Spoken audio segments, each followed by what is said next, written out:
لیجیے عبدالواحد وفا کمایونی کا ایک انشائیہ بانداز افسانہ سماعت فرمائیے۔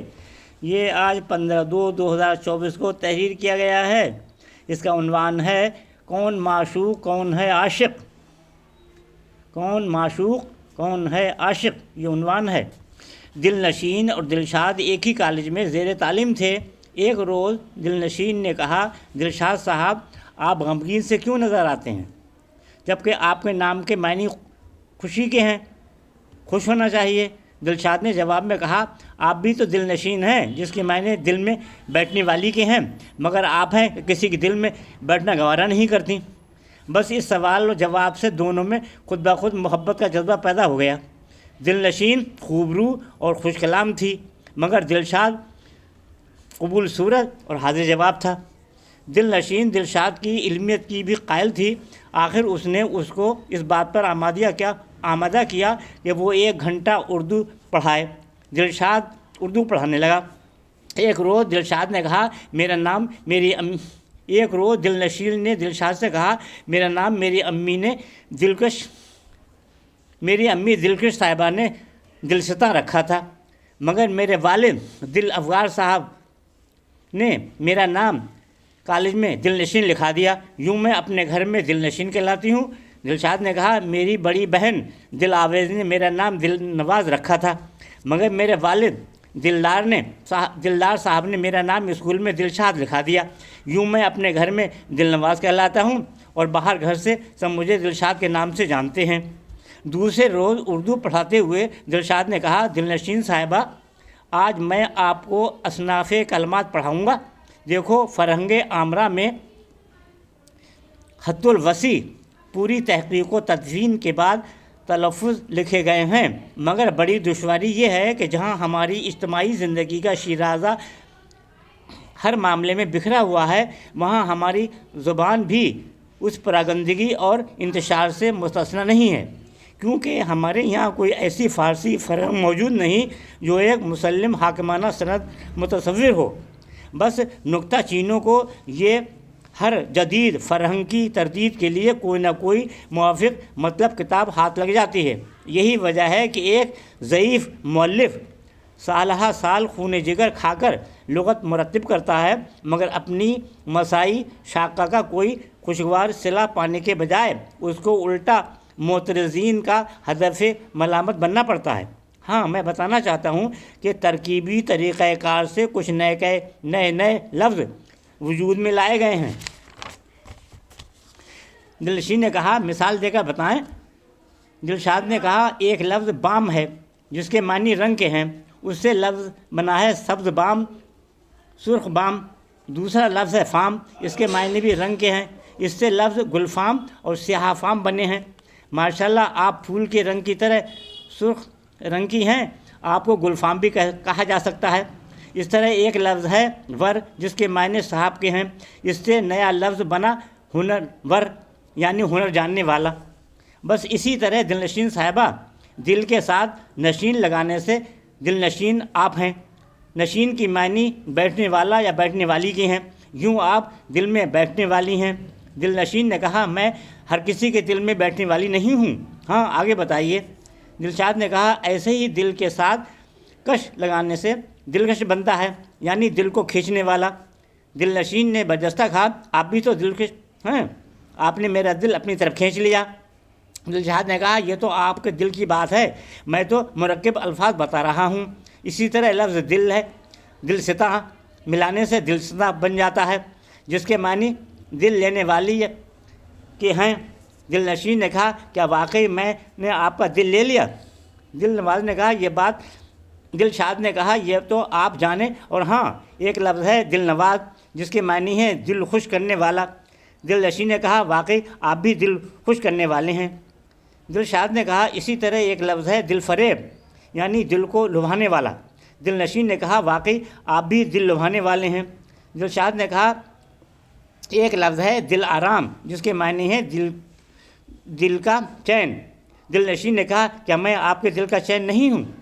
دلشاد نے کہا، یہ تو آپ جانو، اور ہاں، ایک لفظ ہے دلربا، یعنی دل اچک لینے والی، اور ایک لفظ ہے دل بھر، یعنی دل لے جانے والا۔ دلبر کو معشوق بھی کہا گیا ہے، معشوق وہ ہے جس سے عشق ہو جائے۔ دل نشین نے کہا یعنی میں یہ کہہ سکتی ہوں کہ آپ میرے معشوق ہیں اور میں آپ کی عاشق ہوں۔ دلشاد نے کہا عشق کرنے والا عاشق ہوتا ہے اور جس سے عشق ہوتا ہے وہ معشوق کہلاتا ہے، اور کون کیا ہے اس سے مجھے کوئی مطلب نہیں، بس آج اتنا ہی سبق کافی ہے۔ دوسرے دن دلشاد نے کہا آج میں کچھ اشعار کے بارے میں درس دوں گا۔ پہلا شعر فراق گورکھپوری کا ہے، وہ یہ ہے، سنو۔ پسینہ موت کا ماتھے پہ آیا آئینہ دے دو، پسینہ موت کا ماتھے پہ آیا آئینہ دے دو، ہم اپنی زندگی کی آخری تصویر دیکھیں گے۔ دلنشین صاحبہ، یہ شعر فراق کا آخری شعر ہے۔ وہ کہتے ہیں کہ جس طرح موت سے پہلے مریض کی پیشانی پر پسینے کی بوندیں نمودار ہوتی ہیں، بس میری موت بھی ہونے والی ہے، کیونکہ میری پیشانی پر پسینہ آ رہا ہے، لہٰذا اگر دے سکو تو مجھے اے عیادت کرنے والو مجھے آئینہ دے دو، تاکہ میں اس میں اپنی زندگی کی آخری تصویر دیکھ لوں۔ دل نشین صاحبہ، اس شعر کی تشریح کے لیے میں ایک اور شعر سنانا چاہتا ہوں، سنو۔ نظر عبرت کی کر، شبنم نہیں ہے گل کے چہرے پر، پسینہ آ رہا ہے آمد فصل خزاں سن کر۔ دل نشین نے کہا شعر تو بہت اچھا ہے، اس کے مطلب اور خلاصہ بھی فرمائیے۔ دلشاد نے کہا دیکھو یہ شعر انسان کو عبرت دلانے کی ترغیب دے رہا ہے۔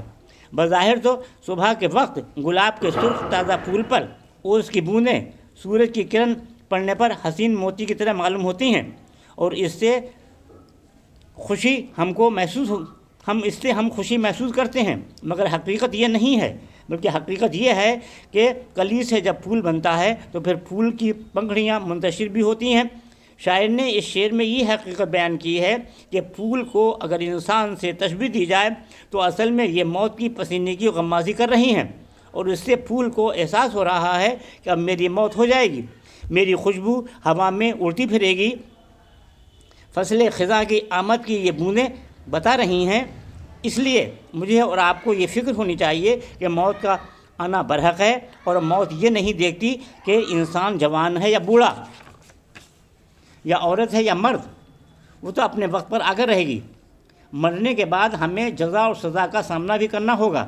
اگر صالح عمل لے کر گئے ہوں گے تو اس کے جزا میں جنت میں عیش نصیب ہوگا، اور اگر برے اعمال لے کر جائیں گے تو دنیا سے تو وہاں سزا کے طور دوزخ میں آگ میں تپایا جائے گا۔ بس اسی لیے علامہ اقبال نے ہمیں یہ پیغام دیا ہے، عمل سے زندگی بنتی ہے جنت بھی جہنم بھی، یہ خاکی اپنی فطرت میں نہ نوری ہے نہ ناری۔ میری دلی تمنا یہ ہے کہ دل نشین کو جنت ملے اور دل نشین کے دل پر کو بھی، مگر یہ تبھی ممکن ہے کہ ہم صالح عمل بھی اپنے ساتھ دنیا سے لے کر جائیں۔ دل نشین نے کہا آپ نے میری آنکھیں کھول دیں، میں تو جذبات میں کہاں سے کہاں جا رہی تھی۔ دلشاد نے کہا گھبرانے کی بات نہیں ہے، لو آپ کی تسلی کے لیے ایک غزل وفا کمائنی کی سناتا ہوں۔ بندہ ہوں تیرا حالانکہ کامل نہیں ہوں میں، خالی ہو تیری یاد سے وہ دل نہیں ہوں میں، یا رب تیرے حبیب کا ہوں میں بھی امتی، چاہے تو جان لے میری بزدل نہیں ہوں میں، توحید ہی کا حامی رہوں گا میں تا حیات، بدعات و شرک والوں میں شامل نہیں ہوں میں، توحید ہی کا حامی رہوں گا میں تا حیات، بدعات و شرک والوں میں شامل نہیں ہوں میں، اور ان کی کروں گا بیعت جو ہیں حق کی راہ پر، فاسق کی بیعت کر لوں وہ جاہل نہیں ہوں میں۔ تم نے کیا شہید امام حسین کو، خاک وفا ہوں کوفہ کی وہ گل نہیں ہوں میں اب شعار حر پہ کروں گا نثار جاں، ابن زیاد و شمل سا قاتل نہیں ہوں میں، طوفان کفر و شرک جسے توڑ دے وفا، کمزور ہو جو اتنا وہ ساحل نہیں ہوں میں۔ دل نشین نے کہا دلشاد صاحب آپ کا شکریہ، آپ نے میرا خوف دور کر دیا، میں تو ڈر گئی تھی، میں نے آخرت کے انجام کے تصور سے، واقعی آپ دلشاد صاحب ہیں اور دل نواز بھی ہیں۔